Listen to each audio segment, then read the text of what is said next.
سلام رفقا، به کانال لاکچری باز خوش اومدین.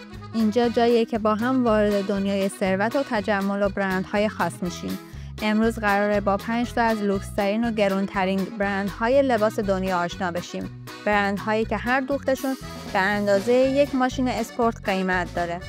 از لویی ویتون و طراحی‌های افسانه‌ایش گرفته تا شنل که با ظرافت جاودانش نماد زنانگی و شکوهه. پس آماده شو چون قراره با هم وارد دنیایی بشیم که هر لباس یک اثر هنری با امضای طلاست. شماره 5 لیست ما برند گوچیه که در سال 1921 توسط گوچی در شهر فلورانس ایتالیا تأسیس شد. گوچیو در جوانی در هتل ساوی لندن کار میکرد و از سبک چمدون‌ها و کیف‌های مسافرتی اشراف الهام گرفت. پس از بازگشت به ایتالیا، او کارگاهی کوچیک برای تولید چرمسازی و لوازم سفر راه انداخت که آغاز داستان با شکوه گوچی بود.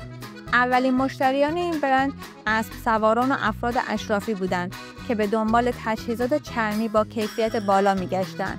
اما خیلی زود با طراحی‌های خلاقانش مثل کیف دست بامبو و چرم‌های متنوع دل سلبریتی‌ها و طبقه ثروتمند رو نیز به دست آورد. در گزارش برند فایننس در سال 2025 ارزش مالی برند گوچی چیزی حدود 11.4 میلیارد دلاره. افرادی چون دوالیپا، آلیا بات و داکوتا جانسون مشتریان این برند هستند. شماره 4 برند کریستیان دیور یکی از تاثیرگذارترین و باشکوه‌ترین نام‌ها در تاریخ مد لوکسه. این خونه مد فرانسوی در سال 1946 توسط کریستیان دیور طراح خلاق و آینه‌نگر تأسیس شد. افراد سلطنتی، ستارگان سینما اولین مشتریان دیور بودند. در واقع شهرت جهانی دیور زمانی کلید خورد که چهره‌هایی مانند پرنسس مارگارت و مرلی مونرو لباس‌های این برند را به تن کردند. ارزش مالی برند دیور در سال 2025 حدود 17.3 میلیارد دلار برآورد شده. دیور امروزه همچنان همان چیزی است که کریستیان دیور می‌خواست، ترکیبی از ظرافت و جسارت و زیبایی بی‌انتها. شماره 3 هرمس یکی از افسانه‌ای‌ترین و اصلی‌ترین نام‌ها در دنیای فشن لوکسه. برندی که ریشه‌های آن به سال 1837 برمیگرده، زمانی که تیری هرمس کارگاه کوچکی در پاریس افتتاح کرد و به ساخت تجهیزات سوارکاری، زین و یراق اسب برای اشراف اروپایی پرداخت. در حقیقت اولین مشتریان هرمس پادشاهان و خانواده‌های سلطنتی اروپا از جمله ناپلئون سوم و تزار روسیه نیکولای دوم بودند. هرمس در طول زمان از یک کارگاه کوچک به امپراتوری لوکس تبدیل شد. امپراتوری که امروزه صنایع مختلفی از چرم، فشن، جواهرات، عطر و اکسسوری رو شامل میشه. طبق جدیدترین ارزش‌گذاری‌ها در سال 2025 برند هرمس حدود 19.9 میلیارد دلار ارزش داره و همچنان یکی از 3 برند برتر جهان محسوب میشه. هرمس ثابت کرده که اصالت، کیفیت و دستساز بودن میتونه قدرتمندتر از هر تبلیغی عمل کنه و همین راز ماندگاری و گرون بودن اون در دنیاست.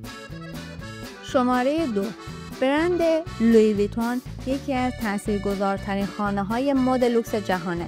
برندی که داستانش از سال 1854 در پاریس و دستان مردی آغاز شد که قرار بود برای همیشه نحوه سفر کردن جهان رو تغییر بده. لویی ویتون جوانی باهوش و ماهر در ساخت چمدان مغازه کوچک خودش رو در خیابان نوادا کاپوسین واشنگتن افتتاح کرد و اولین چمدان تخت و ضد آب دنیا رو ساخت.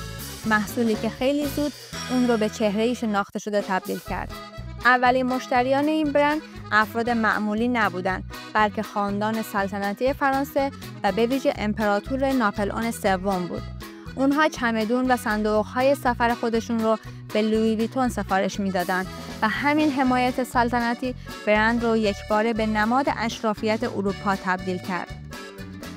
ارزش 33 میلیارد دلاری این برند رو به یکی از قدرتمندترین برندهای لوکس جهان تبدیل کرده. ستاره‌های بیشماری از ریهانا، آنجلینا جولی، بلا حدید، جنیفر لوپز گرفته تا ورزشکارانی مثل کریستیانو رونالدو از محصولات لویی ویتون استفاده می‌کنند. این برند نه فقط یک انتخاب، بلکه بیانگر سبک زندگی لوکس، اعتماد به نفس و پرستیژ جهانیه. شماره 1. برند شانل مثل یک قصه شاهانه است. قصه‌ای که از دل پاریس 1910 شروع شد و هنوز هم بعد از بیش از یک قرن جادوی خودش را از دست نداده. وقتی کوکو شانل، زن جسور و پیشرویی که باور داشت سادگی نهایت شیک بودنه، اولین بوتیکش رو افتتاح کرد. کسی فکرشو نمی‌کرد قرار تاریخ مد ورق بخوره.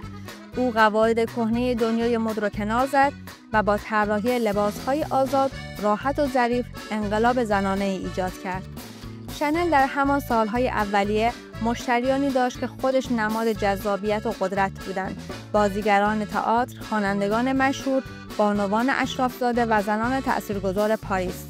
اما زمانی که عطر افسانه‌ای خودش رو در سال 1921 معرفی کرد، رسما به نماد جهانی لوکس تبدیل شد.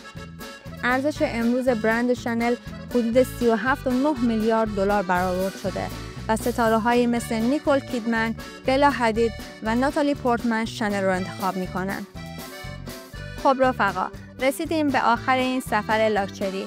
اگر دنیای برندهای میلیاردی لذت بردین، حتما این ویدیو رو لایک کن و تو کامنت ها به هم بگید دوست دارید به کدوم قسمت از دنیای لاکچری سفر کنیم. تا ویدیو بعدی لاکچری بمونید و مثل همیشه با کانال لاکچری باز همراه باشید.